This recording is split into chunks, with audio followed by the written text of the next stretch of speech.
এই মুহূর্তের সবথেকে বড় খবর, ভাঙড়ের আইএসএফ নেত্রী আসমা বিবি যোগ দিয়েছে টিএমসিতে। তৃণমূল কংগ্রেস জিন্দাবাদ,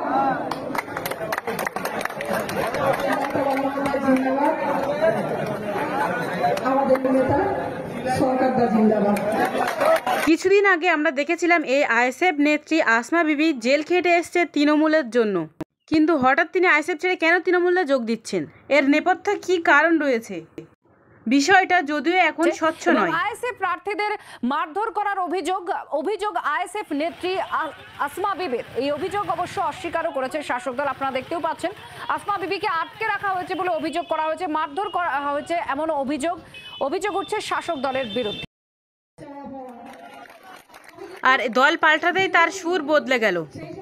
দল বদল প্রসঙ্গে তিনি বললেন যে তিনি আইএসএফের হয়ে কাজ করাকালীন যখন যে কোনো সমস্যায় পড়েছিলেন তখন আইএসএফের লিডাররা অর্থাৎ কেউ তাকে সাহায্য করেনি।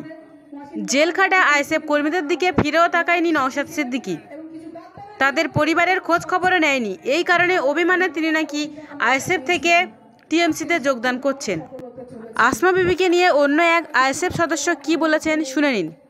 মানে চাপচোপ আছে কিনা, কোনো অত্যাচার এর ঘটনা আছে কিনা সেগুলো আমরা খোঁজ নিয়ে দেখব, কিন্তু ইতিপূর্বে আমরা সেরকম কোনো খবর পাইনি যে ওর উপরে প্রচণ্ড শাসক দলের প্রেশার হচ্ছে বা প্রশাসনিক প্রেশার হচ্ছে, এগুলো আমরা কিন্তু পাইনি। কিন্তু এই মুহূর্তে কোনো আসমার বিরুদ্ধে কোনো বাজে মন্তব্য আমি করতে রাজি নই, যে সে স্বার্থের কারণে গিয়েছে না ব্যক্তিগত ইমেজের কারণে গিয়েছে না কী কারণে গিয়েছে, আমরা খোঁজ খবর নেব, নিয়ে আমরা বিষয়টা জানার চেষ্টা করব।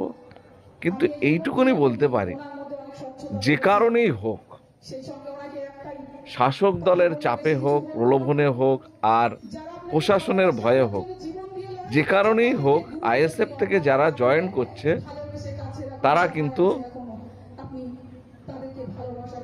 তৃণমূলে বেশি দিন থাকবে না।